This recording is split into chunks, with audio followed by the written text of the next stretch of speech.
Hello ನನ್ನ ಬಳಗದ ಬಂಧುಗಳೇ, ಎಲ್ರಿಗೂ ನಮಸ್ಕಾರ. ಇವತ್ತು ಕಡಲೆ ಹಿಟ್ಟಿನ ಜುಣಕ ಹೇಗೆ ಮಾಡೋದು ಅಂತ ನೋಡ್ಕೊಳ್ಳೋಣ. ನಾನಿಲ್ಲಿ ಒಂದು ಬಟ್ಲಲ್ಲಿ ಸ್ವಲ್ಪ ಕಡಲೆ ಹಿಟ್ಟು ತೊಗೊಂಡಿದ್ದೀನಿ. ಇದರಲ್ಲಿ ನಾನು 2 ಸ್ಪೂನ್ ಮಾತ್ರ ಉಪಯೋಗಿಸ್ಕೊತಾ ಇದ್ದೀನಿ.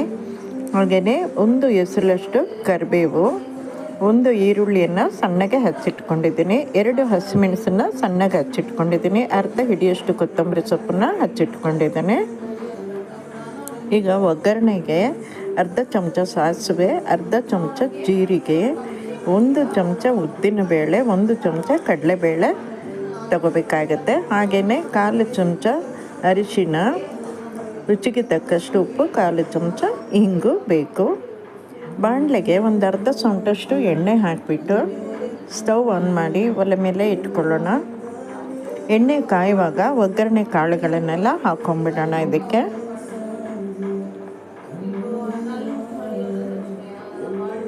ಬೇಳೆಗಳು ಸ್ವಲ್ಪ ಕೆಂಪಾಗುವಾಗ ಇಂಗು 1/4 ಸ್ಪೂನ್ ಇಂಗನ್ನು ಹಾಕ್ಬಿಡೋಣ.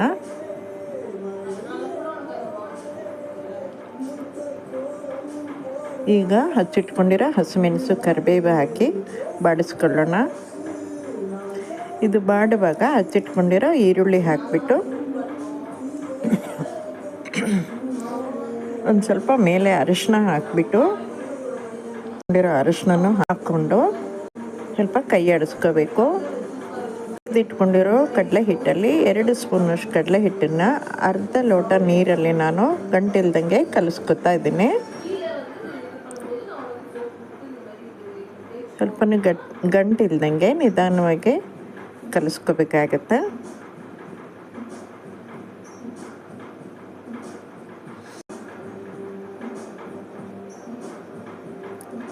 ಈಗ ಈರುಳ್ಳಿ ಎಲ್ಲ ಚೆನ್ನಾಗಿ ಫ್ರೈ ಆಗಿದೆ.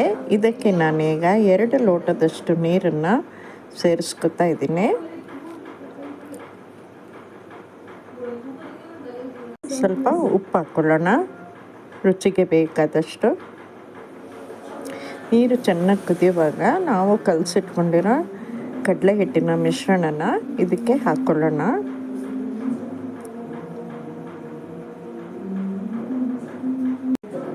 ಈಗ ಬಿಡದಂಗೆ ಕೈ ಆಡಿಸ್ಕೊತಾ ಇರಬೇಕು. ಮಿಶ್ರಣ ದಪ್ಪ ಆಗುತ್ತೆ ನೋಡಿ. ಇದು ಆರಿದ ಮೇಲೆ ಇನ್ನಷ್ಟು ದಪ್ಪ ಆಗುತ್ತೆ. ಈಗ ಕೊತ್ತಂಬರಿ ಸೊಪ್ಪನ್ನು ಹಾಕ್ಕೊಂಬಿಡೋಣ. ನೋಡಿ, ಕಡಲೆ ಹಿಟ್ಟಿನ ಜುಣಕನ ಹೇಗೆ ಮಾಡೋದು ಅಂತ ನೋಡ್ಕೊಂಡ್ರಲ್ಲ ಎಲ್ಲರೂ. ಈ ವಿಡಿಯೋ ಇಷ್ಟ ಆದರೆ ನೀವು ಮಾಡ್ಕೊಳ್ಳಿ, ತಿನ್ಕೊಳ್ಳಿ, ಕಮೆಂಟ್ ಮಾಡಿ, ಶೇರ್ ಮಾಡಿ, ಹಾಗೆ ಲೈಕ್ ಮಾಡಿ. ಹಾಗೆ ನನ್ನ ಚಾನಲ್ಗೆ ಸಬ್ಸ್ಕ್ರೈಬ್ ಆಗೋದು ಮರಿಬೇಡಿ. ಧನ್ಯವಾದಗಳು. ಇಲ್ಲಿ ಚಪಾತಿಯೊಟ್ಟಿಗೆ ಜುಣಕನ್ನು ಸ್ವಲ್ಪ ನೆಲ್ಲಿಕಾಯಿ ಚಟ್ನಿನೂ ಇಟ್ಕೊಂಡಿದ್ದೀನಿ.